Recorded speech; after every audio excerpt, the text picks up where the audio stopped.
For those of you who were in my program, 3 main rules in a relationship with men, and I want to review that.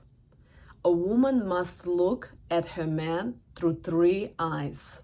One eye looks at the man almost as if he's in a fog. He has good qualities and he has bad qualities. And the ones that he has bad qualities, you're not paying attention and you're not poking him. You see, yes, that right now he's not generous. Yes, he's lazy. Yes, sometimes he lies. And yes, sometimes he demands you to do certain things that you don't like, for example. You see all of this, but you're not concentrating on it. It's like you see him through the smoke, through this eye, right here. Let's say 3rd eye. The 2nd eye, you see man realistically with all his good and all his bad qualities. If you see that he does something wrong or illegal or something that he shouldn't be doing, you are gently correcting him. And you see the good and the bad, realistically, like everyone else. And then there's a 3rd eye, where you see only good qualities in him. And why is this important? To see his really extraordinary, amazing qualities in him. Because wherever is the focus, that thing grows. Pretty. So beautiful. I will say a little bit more. No one knows your man the way you know him. Yes, his mother knows him, but now, let's say he's married to you, it's not a mother's job to see his best qualities, and most importantly, remind him of those qualities. When I met my husband, I saw that he is a man of integrity, very responsible, very humble, very kind. He wants to have a family. He's not afraid of commitment and responsibility. Now, question to you, do you think my husband knows that he has these qualities and this is really amazing? No. He thinks all men are like that. And whose now duty to remind him that he is this extraordinary and has those good qualities like no one else? Yes. Now, what happens is really extraordinary thing. Harvard University did the study. They took 3 CEOs and they interviewed their employees and their wives. And interestingly, employees who were saying that this boss, amazing, extraordinary, the great leader, so courageous, always listens to us, really wants to grow the company and take care of us. When they interviewed the wife of the CEO, guess what she said? The same thing about her husband, that he is extraordinary leader, amazing, kind, good husband, good father to their children, all amazing things. Then they went to the CEOs who hated the employees, who hated their job, who were greedy, who were toxic, who were money concentrated, power concentrated, and did not care less about the employees. And when they went to their wives, the wife said the same thing. This is an awful husband. He's a horrible father to our children. He's greedy. He's never home. He doesn't care about us. So what I'm trying to say, the world sees your husband how you view him. That's how they say, we are the neck of our husband.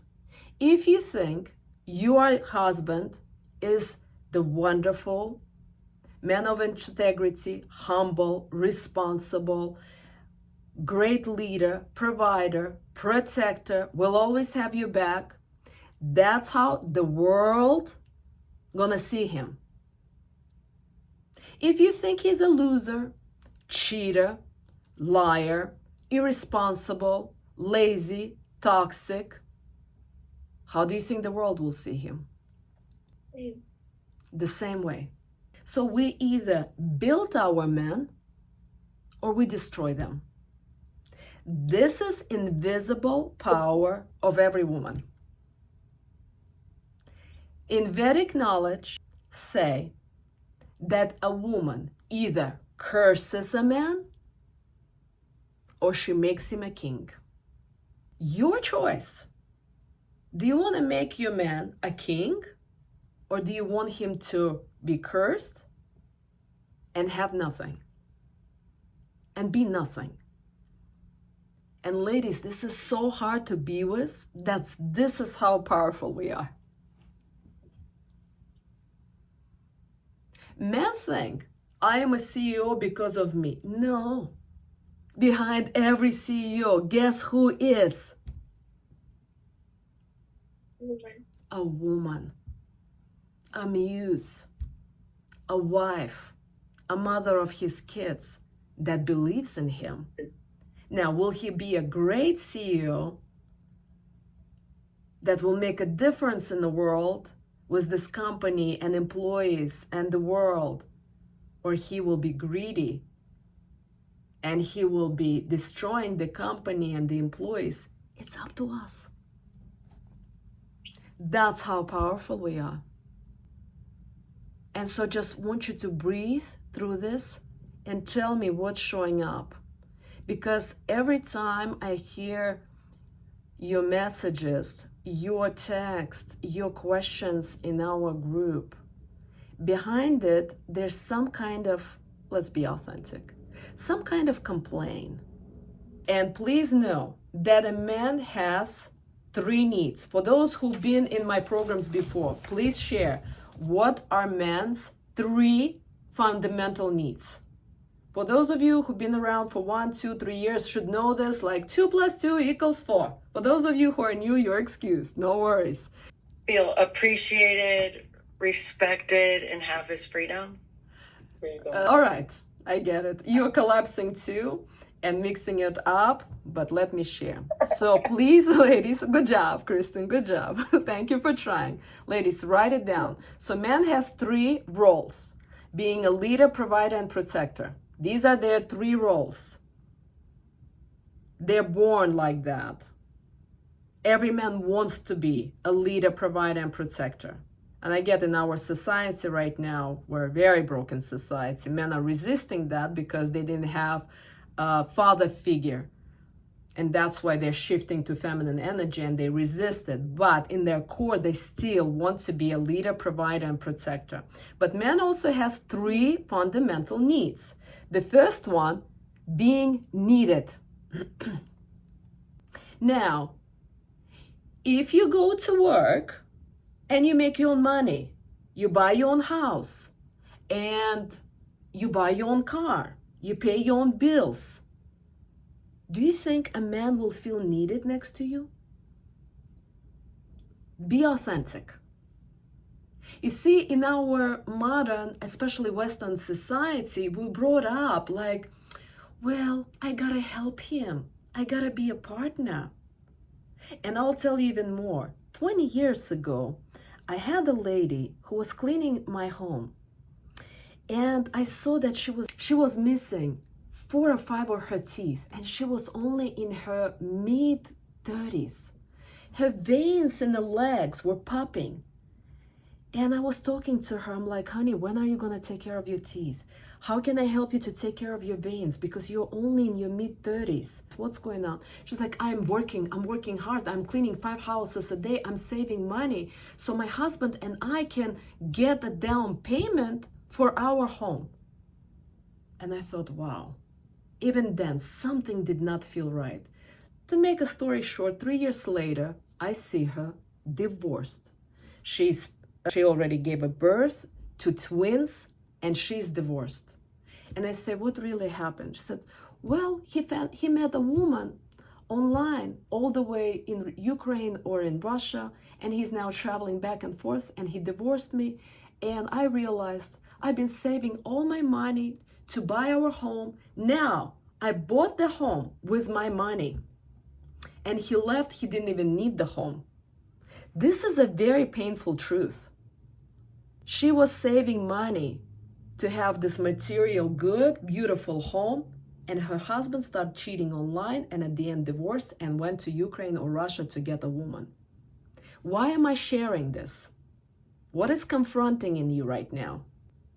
He didn't feel needed, I guess. He did not feel needed. She was helping him to save money for down payment to buy a house. Did he need a house?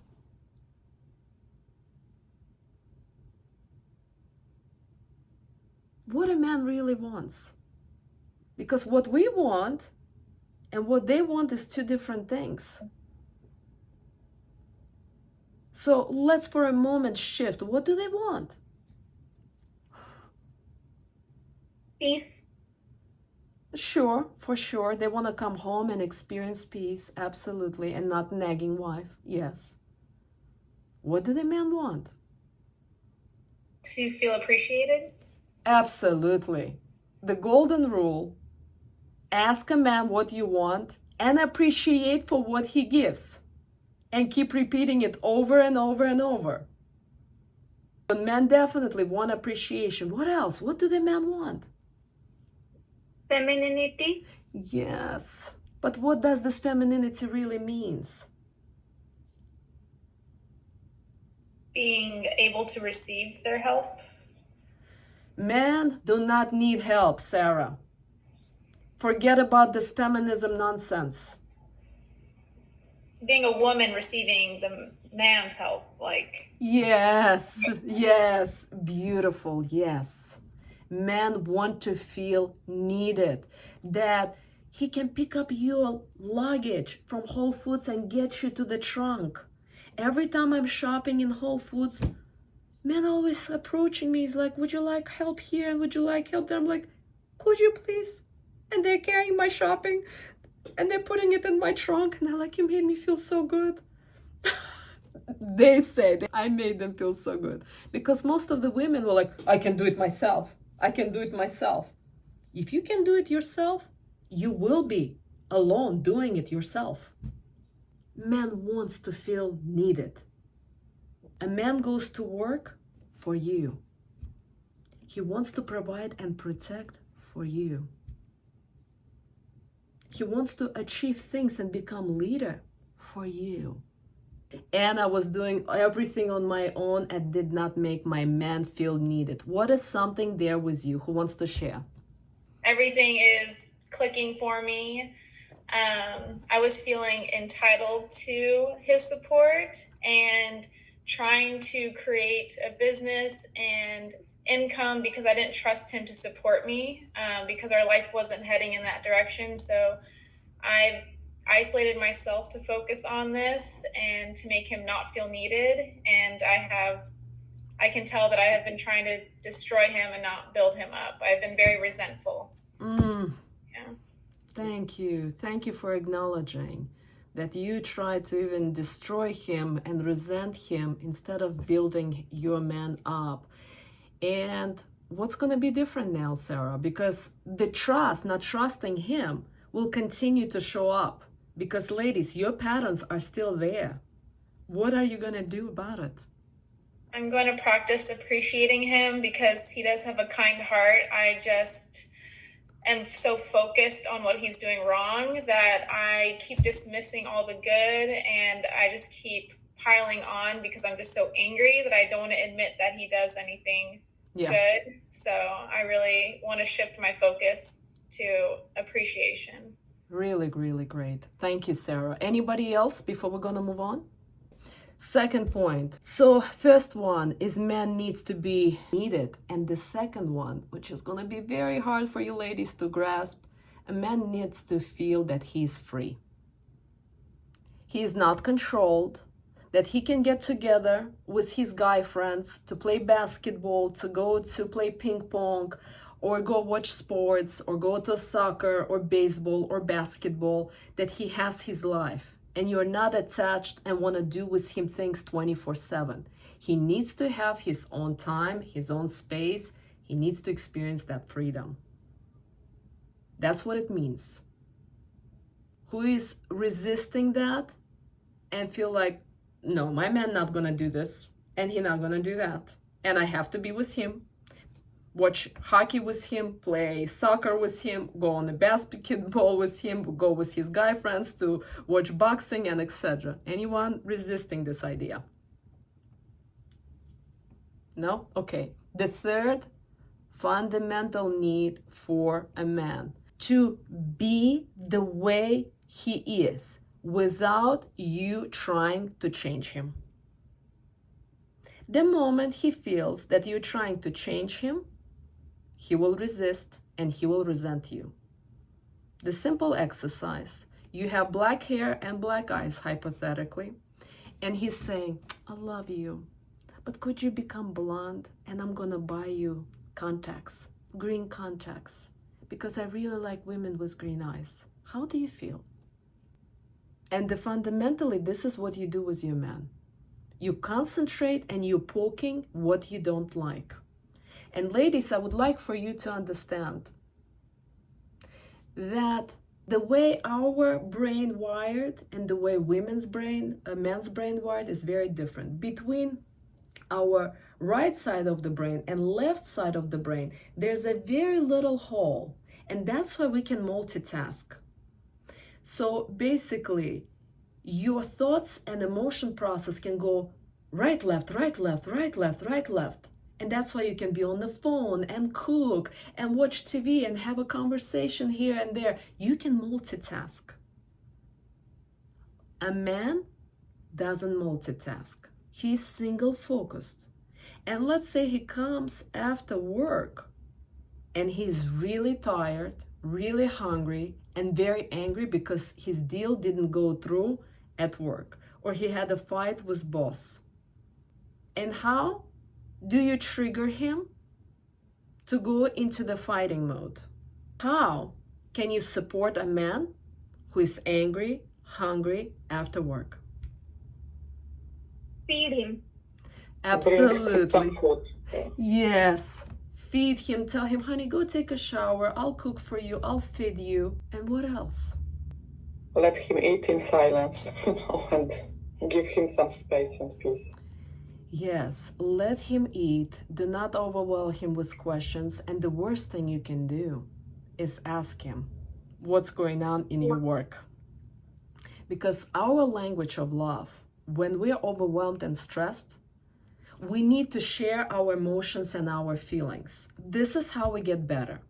If a woman doesn't share her emotions and feelings, and whose duty is to listen to her is her husband, and if he doesn't listen, she will be a very sickly woman. It's his responsibility to listen. And now men who are in the feminine energy is like, oh, go get some girlfriends. Yes, a woman has to have a girlfriend, so a little bit, your girlfriend listens to you, a mom listens to you, another girlfriend, and a boyfriend. Not 90% your boyfriend, but it's his duty, one of his duties, to listen to your emotions. And you judge that a man needs the same thing. But if you ask him, how was your work? You're reminding him of the stresses that he's gone through right now in his job. And this way you are not supporting him. He wants to forget about it, so feed him, be in silence. If he wants to watch TV to zone out, let him watch TV. But what we do, we're chasing, and we're like, this is what happened in my day, and this is what happened in my day, because your body wanted to connect, and you're seeking connection and connection. But he is right now not in a space to connect. And that's how you are triggering him and pushing his buttons.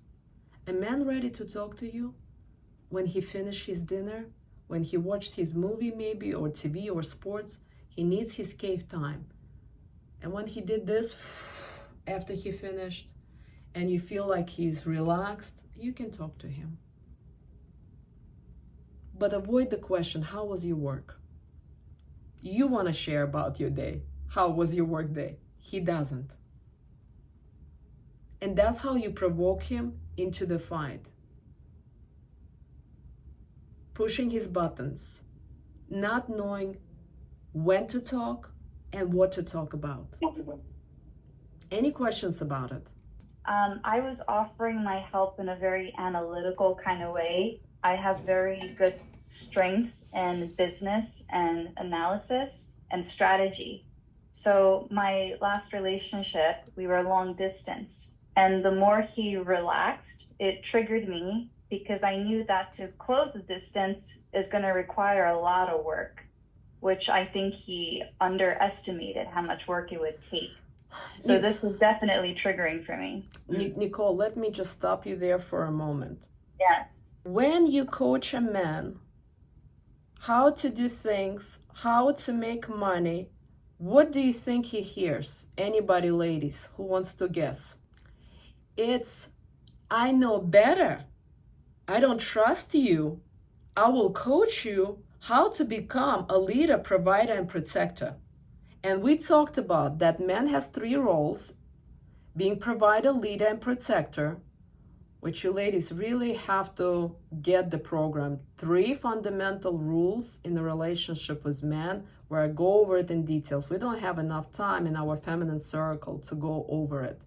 And he also has 3 fundamental needs: being needed, staying free, and not being changed. And so when you're coaching him, you're basically sending the message, you're not good enough. I don't trust you. You're really, excuse my language, dumb and stupid. I'm analytical. I am smart. I can teach you.